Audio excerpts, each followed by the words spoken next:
Maravilloso.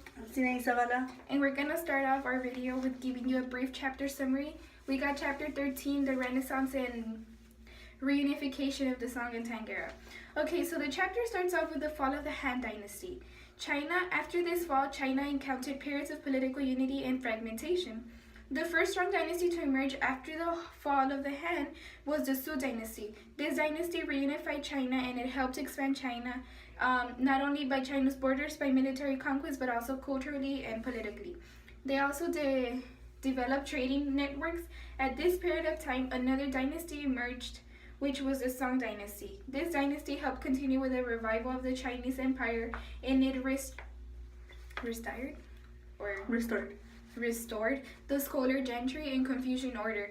With these two new dynasties, new ideas came in, such as that of foot binding to make women more beautiful. And this time period brought a lot of technological innovations. For example, the Silk Road and the Grand Canal, which was these innovations were in the engineering field, and there were also new discoveries in the medical field. Something really interesting that I found was the invention of air conditioning. They didn't have those fancy fans or air conditioners, but the emperor in the year 747 had this hall that was cool because it had some, I don't know the word, but it was a special machine, and it was like a fan producing cold air at the same time water, so it maintained this hall.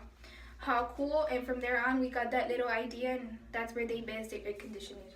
So this was a period of innovations and where they developed more technologically. Now we're gonna go to the document analysis.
So for the first document analysis, it's ties that bind paths to power, and this was a letter from Wu to the prime minister in which he praises the official, and he's hoping that this will help him gain something back because he's making him feel special.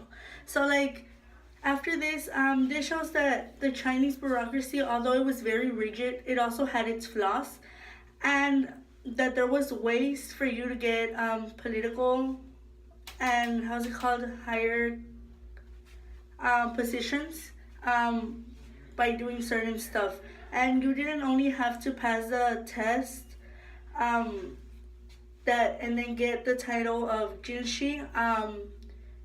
If you had your own connections with people from higher power, and in this example, the Wu, his connection was with the prime minister. So with this, he was hoping that because of his connections, he would influence them to give them a higher position without passing the test that they had to pass. Okay, so foot binding. This is over the foot binding document, and the Chinese civilization uses this as a way to make women more beautiful. And foot binding is the compressing of the feet of girls with tight bandages so as to keep their feet from being over 3 or 4 inches long. And this process started from a really young age on girls. It was from around 2 years of age and on. And if women didn't practice this, they were less likely to get married, since men saw this as a attraction towards women, and it also at times would symbolize that the woman was not educated correctly. Not only this, but this procedure was extremely painful, and the girls became their feet wouldn't grow. So when they became women, it would limit their mobility. Because of this, they were forced to stay at home and be housewives. And at this time, it wasn't something out of the ordinary that they were housewives because women didn't get any power, but it also helped the man gain more power and dominance over the woman. This was something helpful to men and something that made men more attracted to women because it guaranteed that the wife was going to be loyal because of her lack of mobility. So she wasn't going to be able to work or anything, and she was going to take care of her children.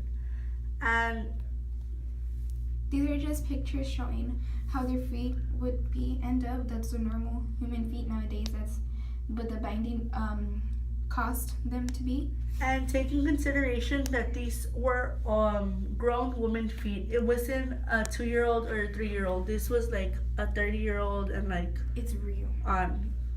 Okay, well that's it for our document analysis. We're gonna give you the timeline of our whole chapter. This timeline is gonna tell you the introduction of the Han Dynasty, Sui Dynasty, Tang Dynasty, and it's also gonna tell you their innovations during this time period and their religion. Okay, so starting in the year 200, in this year it was the end of the Han Dynasty. Year 220 to 589, it was the era of the Sixth Dynastic political discord. Just like all of their dynasties at their time, their political structure failed, and that caused them to fail, or it was just because of invasion. And then it came the time of the great Buddhist influence. That's how Buddhism started like emerging into China culture. In the year 589 to 618, the Sui Dynasty and the building of the Grand Canal. The Sui Dynasty was one of the most successful dynasties. That's because, like it says, they had the innovation of the Grand Canal, which facilitated their trading and their transportation. Moving on to the year 618 to 907, this was the year where the Tang Dynasty was introduced. Then we have the year 690 to 705, the express Buddhist influence in China peaks. Like I already said, Buddhism started little by little and then greater, and then as the time passed, it took control over more parts in China.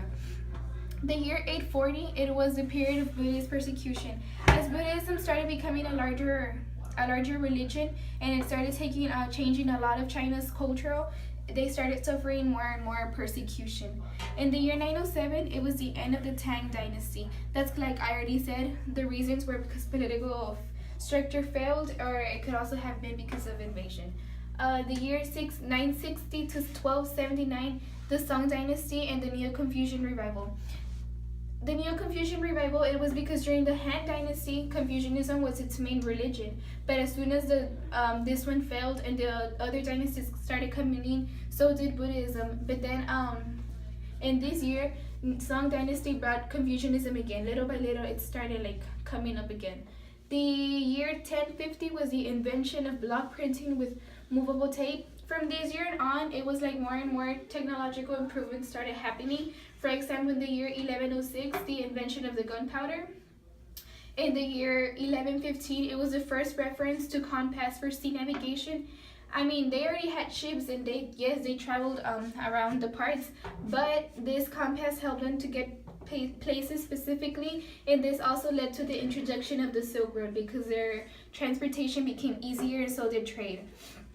The year 1127 and 1279, it was the Southern Song Dynasty. The Song Dynasty was just expanded more and more.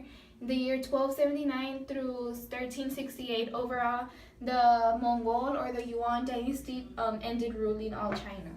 That's it. Okay, now that we're finished with the video, we're just gonna end it with the global connections. Yeah. There were many of them. For instance, by the dynasties moving to south, the Song Dynasty could withstand many nomadic invaders, which made them less to attack. Less likely to be attacked. They were less likely to be attacked. Also, their technology improvements were taken from surrounding areas, so they would gather from here and there, and like that's how they would develop new technologies, new weapons in a way to like protect themselves. And when they moved south, they became more market orientated, which I think that helped them with their economic, and that's why they became such a successful dynasty, because they were actually pretty wealthy and economically wise, they were pretty good. So the Chinese inventions were used in other parts of the world. For example, as we said, that some of their technology, some of their developments were the gunpowder, and that's what we used. Well, the Americas used for their battles. So, because of their silk roads and their trading routes, their developments of new ways of transporting goods, other places in the country, other places like in the world, were able to get new technologies and were able to develop new civilizations. And we say this that they still use in inventions, for example, the air conditioning. They just have been improving all these inventions by the Chinese, and it's pretty awesome how we're still using, or thanks to them, we have the base to a lot of technology that we now use today. Another global connection would be that until the 18th century, the dynasties were politically and economically resources unmatched by other civilizations. I kind of don't know that, but Yeah. So it's a global connection. it's okay. Overall, that's pretty much what chapter 13 is about: the dynasties and how they developed and how their technology helped other civilizations and other parts of the world develop. So we hope you liked it. Give it a thumbs up. Bien, bye. Yeah. And yeah, That's thank pretty much you. it. Thank you.